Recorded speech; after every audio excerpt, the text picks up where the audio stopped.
សួរបងប្អូនអរគ្នានេះរូបយើងទំធ្វើហើយទៀតបងប្អូនហើយនេះមានឧបករណ៍វិលទំចូលស្តុកទៀតណាបងប្អូន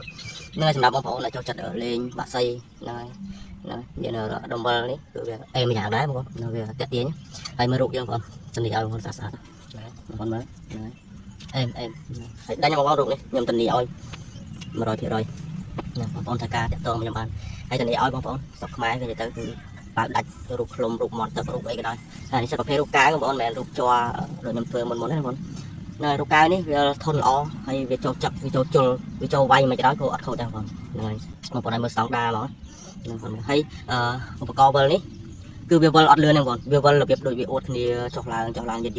ហើយវាទៅមើលទៅអេមហ្មងជូតហ្មង